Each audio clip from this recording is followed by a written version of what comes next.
Mouse, sometimes Andy, or the other way around. And welcome to my channel where I talk about books and book-related things, but today I am going to be talking about my ADHD diagnosis. I had tweeted a while back asking if people wanted me to talk about that timeline and how I went about it. I also had mentioned it in a few videos and some people had said that they would be interested in this kind of video, so if this is not your thing, I totally understand. If you came to my videos to watch about book stuff, totally get it. There will be a book-related video next week, as well as my vlogs on Thursdays, so no worries, this is not going to be like a regular thing. I just know that there's kind of a need for it and not a lot of people discuss it. I mean, it seems like they do, but not really. I want to give a few disclaimers. One, I have wonderful health insurance through my work, and that has allowed this process to be a lot easier. Two, I live in the United States, so anything that I say is directly related to the United States. I can't tell you how to do this in another country. I can't tell you how to do this in another state. I live in Texas, so anything I have to say here is 100% related to that. So I first started noticing ADHD symptoms, notably noticing them, in about May of 2020. There were some symptoms that I had had my whole life, so chewing to stim, which I didn't know it was a stim until my best friend said, "Oh yeah, that's your stim, I get it." And I was like, "My what now?" And I have chewed on things my whole life, so yeah, I have sensory chews that I use now as an adult so that I don't chew on my hands, which was what I was doing. Think of it as like picking or like a trick when people pull out their hair and stuff. It was kind of a compulsory behavior that I didn't realize I was doing all that often. I also was super sensitive to sensory overwhelm. I, before the pandemic, worked in an office that was an open space concept, which means that there were no offices specifically. Everyone was just in the same space, and I was not able to function on days where we were getting a lot of phone calls, there was a lot of people being active and loud. I would just shut down and not be able to focus and have panic attacks and just start freaking out because I was so sensory overwhelmed, and also having to wear clothing that was appropriate for the work building. While my work allows us to wear whatever we want, you still have to dress appropriately to a certain degree. I wore like yoga pants and t-shirts all the time, but to a certain extent, and so I couldn't just like be dressed in a way that would help with sensory overwhelm sometimes. I also needed a billion different forms of input for me to be able to focus, so listening to an audiobook, having a video playing in the background with music, not words, the double words, would give me sensory overwhelm, while also reading in one corner or doing something like being on Twitter or something and also trying to do my job at the same time, because that was the only way to make my brain focus. Which now looking back on it, I'm like, that's a lot of stuff going on. I also, because in May I went from working in an office where my manager could show up behind me at any moment to working from home for 3 months at that point, I didn't do well at all without the pressure of a schedule or the pressure of someone around me noticing what I was doing. I wasn't doing well. I was starting to genuinely get concerned about losing my job. These pre-existing conditions were all getting worse. I wasn't able to watch TV without subtitles. I didn't understand anything anyone was ever saying to me. When we were doing training videos, they didn't have closed captions, and I would just have a breakdown because I couldn't comprehend the information and I didn't understand what was happening. And anytime that a customer would call me, I would get overwhelmed and feel very stupid and just panic and feel angry, and I couldn't figure out what it was. So my whole life I've had anxiety and depression, from wavering from like really bad symptoms to really not so bad symptoms. So I just thought that the anxiety was causing me to be stupid. I was having issues with memory. I just was like, okay, I'm in a pandemic, so it totally makes sense that I'm overwhelmed and anxious. That makes sense, right? This was more than what other people were experiencing, it felt like. So that was strange. The TikTok For You page also was dragging me left and right. I know that a lot of people see those things and are like, oh, because so many symptoms overlap, it's not me. And that's something that I did because I got diagnosed with bipolar in 2015, specifically bipolar, I think type 2, because of PTSD complex. So complex PTSD can often cause bipolar, and that's what my diagnosis had been. But my therapist had always been like, this diagnosis doesn't feel like it fits you. Your manic behaviors don't make sense to the diagnostics. I really think you should get checked out for ADHD. I actually think that most of your diagnoses are just untreated ADHD. And I was like, no, none of that makes sense. I'm comfortable with what I've got. I'm not a hyperactive person. I'm not, I'm able to do my job. I've made it this far. I was a gifted kid. Like, that doesn't make any sense to me. Having bipolar and anxiety and depression makes sense to me. And so I pushed off getting any kind of diagnostic. I also, though, having had the bipolar diagnosis, I was very afraid of getting stimulants, because when I took stimulant anything that had stimulants in it, so think like decongestants and that kind of thing, I would have what I considered a manic episode, where I would feel very, very focused and very together, and I would make plans and I would do all of these things, and to me that was a manic episode, and that scared me, because when I took SSRIs, they caused me to have severe mania that was uncontrollable and could have ruined my life.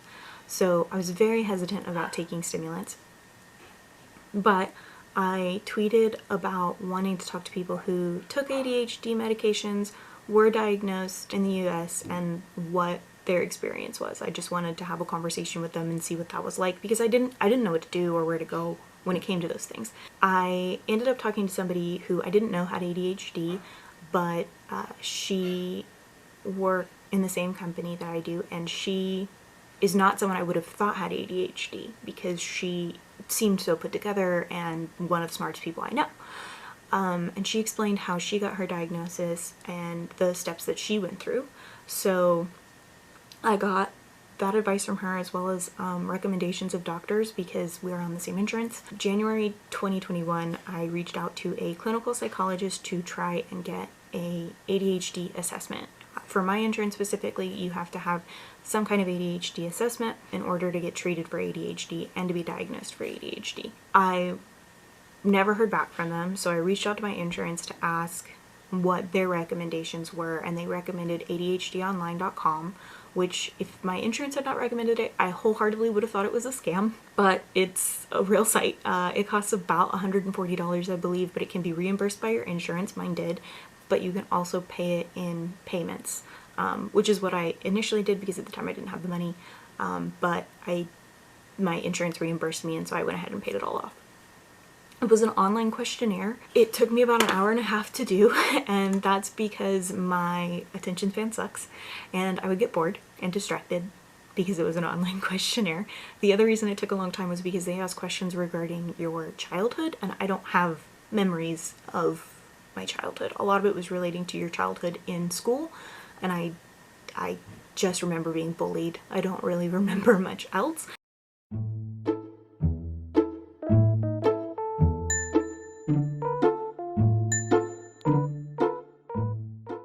And so I had to talk with my mom a lot about what school was like, and those conversations led me to believe that I've probably had ADHD symptoms my whole life. I was able to mask and manage it until the pandemic, when, I lost my routine, I lost my motivation, I lost, all of that, and then the added anxiety of we're in a pandemic. So that was interesting.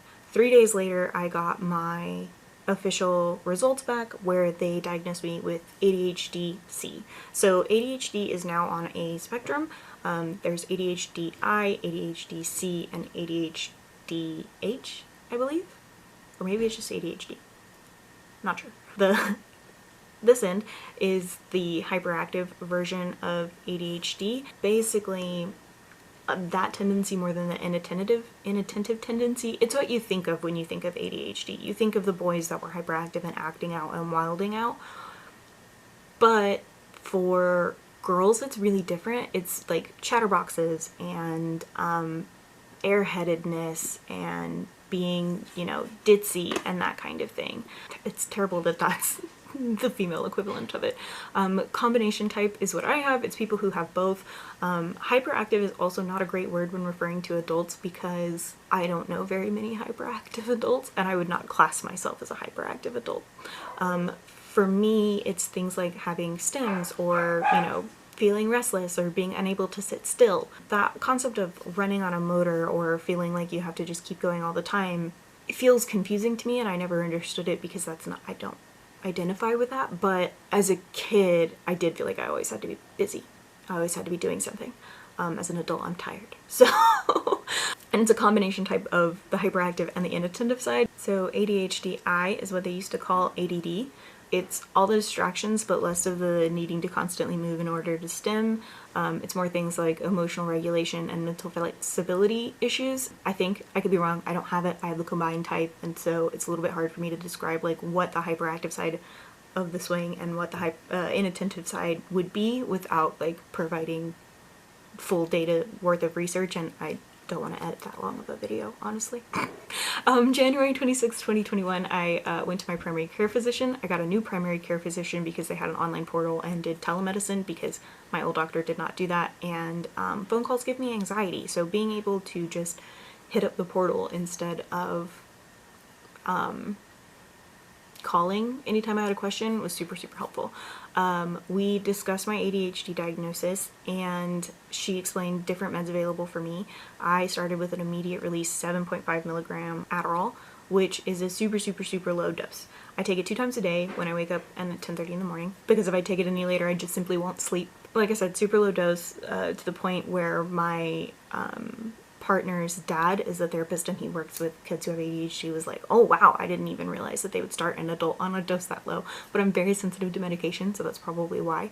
My doctor's office also has an agreement that to drug test me every 3 months. I have to meet with them once a month to discuss meds and stuff to continue to get prescribed them, whatever. This is not normal for most doctors. This is just what my doctor did, and because my family has a history of addiction, I was really comfortable with this agreement because it keeps me in check just in case. I also want to add that when my doctor and I discussed this, she asked, you know, why now? Why are you seeking treatment now? And I explained that the lack of structure with work from home was making me concerned that I would lose my job. Because I explained that, I also mentioned not taking my meds on the weekends, and she said, oh, lots of people do that, especially with the pandemic. They need that extra boost during the week, but not so much on the weekends. It's totally understandable and reasonable. I will get back to that, but that's just something to note. My first week on meds, the very first day on meds, I had a breakdown because I didn't realize how hard life had gotten. I was able to take phone calls, I was able to update tickets, I was able to ask questions, I understood when people were talking to me. I wasn't anxious. I emailed my manager and set up a meeting to discuss a different email. I reached out to her. Normally I would have just like pretended it didn't happen until she reached out to me, but I reached out to her. I didn't realize how much of life I was not participating in because I literally was so overwhelmed and felt so stupid all the time, and it was awful, and I didn't realize how debilitating it had gotten until it wasn't. And there were so many little things that just like kept popping up that I was suddenly able to do. Like I have been living paycheck to paycheck, every paycheck, and overdraft my account every time. Every single time I got paid, I would overdraft my account. And it was the ADHD. I'm able to budget, I have impulse control, I'm not spending money all willy-nilly, and I can look at my money and not get overwhelmed, and it's mind-blowing. It's literally it's been life-changing, which sounds very dramatic, but it's literally been life-changing. I'm not worried about money for the first time in years. I'm not worried about my job because I do a good job and I work hard and I'm able to understand the things that are happening around me. I wasn't sleeping well the first week. That was the medication rebound. Very, very normal, and my body has gotten used to it now, and I sleep. The reason that what happens is basically you rebound, you come off the meds and are suddenly hit with like the anxiety and the ADHD in a really big way. This isn't to scare you off. Usually for me it happened around 8 or 9 o'clock at night, which was around the time I was going to bed, and I would get anxious before going to sleep because I was like, maybe I'm having a manic episode and I made this all up. Those kinds of things. But that doesn't happen anymore, and I am getting regular sleep. I'm still going to bed a little bit later than I used to, but it's not affecting me in any negative way. I sleep a lot to begin with. I did attempt to take a quote-unquote weekend holiday from my meds, and the Saturday that I tried to not take meds was awful. Turns out that your ADHD doesn't care if you're working. And I just was having an awful day. I felt awful. I felt muggy. I couldn't understand things that were happening around me, which was really upsetting after having like 3 or 4 days of clarity. And I bawled and cried to my partner because I was like, this means I'm a drug addict. That's what this means. I'm going to be a drug addict. I'm going to be addicted to this for the rest of my life. And my partner pointed out a couple of things. He was like, one, you know that one of the things with ADHD is emotional regulation, and like, you're feeling very emotional right now. Maybe you need to take your meds tomorrow and look at the situation then, which was a fair assessment. And two, needing a medication to function that you're prescribed and taking the correct way, you're not abusing it, is not being a drug addict, it's just needing a medication. He was like, when you took your Prozac, it was because you were depressed, it didn't make you a drug addict. Which he was right. When I took my antidepressants, it was because I was depressed and I had no problem taking those, but because I had grown up with watching people abuse Adderall my whole life, I only knew about that, and so to me it was like, I'm abusing it because I need it. That don't add up. Also, my family has a history of addiction like I mentioned before, and I was often the shining example of not having those issues, which is also why I freaked out, because I was like, oh no, now I'm no longer the one who is not an addict. My partner was really great about applying the logic that I had already told him. So treating your ADHD properly actually can cause you to no longer have addictive and impulsive traits, which I don't anymore. I've now been on my meds for about a month. Things are still really good. I still feel really great. I think I'll eventually need to bump up to 10 milligrams because my body has adjusted really well to the 7.5, but I am noticing that I'm getting more distracted than I was the first couple of weeks, but it's still much more manageable. I don't have anxiety, like I said. Might talk to my doctor about, you know, keeping me on the 7.5 for another month and then upping me to 10 and then keeping me at 10, because I think 10 is a really good dosage to have. Reflecting, I didn't realize how much my whole life had been affected by ADHD until it wasn't. Like I said before, I had a moment where I needed to genuinely grieve for childhood me. I think I would have gone to college. I think I wouldn't have been in the relationships I was in. I think that I probably wouldn't have had an eating disorder.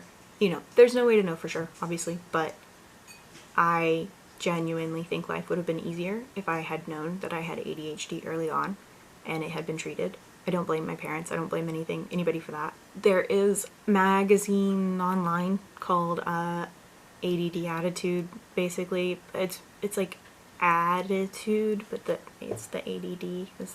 Anyway, and they have an article about how people who get diagnosed in adulthood feel about these things, and yeah, a lot of them admit to being sad, really sad for their past selves, but also having a lot more grace for themselves and their past selves, which I'm realizing I have a lot more grace for myself now too.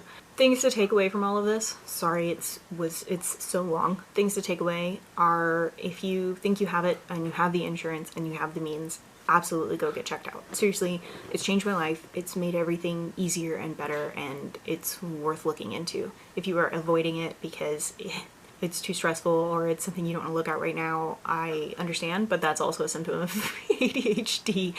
If it requires too much thought, you don't want to do it. If it requires too much thinking, you're like, no, I don't want to do this. That's an ADHD thing. So just the thing to remember, if you think it's quote unquote a new trend because so many people are getting diagnosed now, shut the fuck up. Sorry, had to say it. But the DSM is changing the way that they diagnose ADHD, in that the original diagnostic criteria only really applied to children and childhood activities. It said that you basically had to experience these symptoms from at least the age of 12, which ADHD doesn't have a time limit. They're also finding that PTSD can cause ADHD to come to light a little bit more. and trauma can cause ADHD to come to light a little bit more. It also, the previous diagnostic was more focused on the hyperactive part of things and the way that boys presented their ADHD, or male-born children presented their ADHD versus female-born children assigned female at birth. Does that, those terms make sense? Sorry. ADHD doesn't have a gender and it doesn't have a age limit, so because they're changing that, more people are able to get diagnosed. It's also becoming something that is not as shamed. I remember growing up that ADHD was something that, oh, everybody's getting diagnosed with ADHD and they just want to drug you all. They just want to put their kids on drugs and make them non-functional. And I remember that. And I think that that concept is changing, especially because they're realizing that, like, the drugs have changed, the way they diagnose has changed, the way they dose has changed. So yeah. I also want to take away that I had been in therapy 5 years before this. We had been treating my PTSD and bipolar, and like I said before, my therapist thought I had ADHD. So that didn't make sense to me until the pandemic and I had to work from home and everything got way harder. So that doesn't make my diagnosis any less valid. It just says that I was really good at masking and getting through the day before, and now I struggle more. And honestly, just getting through the day is not a way to live your life. So yeah, that's it. I hope this helps. I'm sorry if it was a really long video. I honestly don't have any idea how long this is. If this video is posted after I've moved and posted several other videos in the new house, I'm sorry for the change of scenery. I'm also sorry for the lack of setup. It's very cold. We're still in a snowstorm. I'm filming this in February during the snowstorm in Texas, so yeah. Thanks so much for watching. Thanks if this is something that you guys wanted to see. If you've never seen my channel before and this popped up because you searched ADHD things, hi, you made it this far. Thanks so much. How you doing? If you like books, you should subscribe to me. If you liked this, like I said, don't forget to like and subscribe and share and comment and do all of those things. I hope this was helpful for you. My journey is not the universal experience, but you know, maybe it can help somebody. So I'm gonna go. Hope you have a great day and a great week. I will see you guys on Thursday at 10 a.m. Central Standard Time.